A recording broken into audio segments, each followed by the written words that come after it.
very much. We shall begin our first.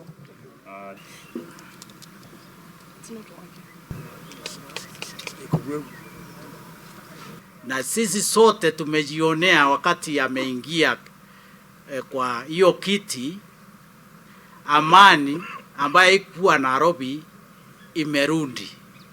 Na saa hii biashara, wafanyabiashara wa Nairobi, kila sekta yote watu wanafurahia uongozi mwema, na hata bunge letu la Nairobi la county liko na imani, liko na amani na imani kuu kutokana na uongozi mwema ambao umetolewa na our lady, great lady Anne Kananu. Saa hii ni wakati mwingine sasa wa kutafuta viti, na ndio tumesimama leo hapa kusema kama wazee wa Njuri Ncheke tumempatia kibali ya kuomba kura za gavana Nairobi.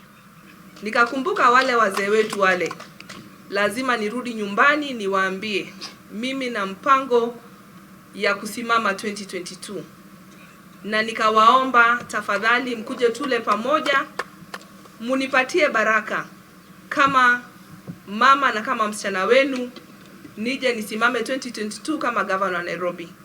Na wazee wa Njuri Ncheke, you have been very vocal in this country, na nyinyi mnatambulika katika hili inchi, na ndio maana nimerudi kwenu tena kuwaomba baraka ndio niweze kusimama kama governor wa Nairobi 2022.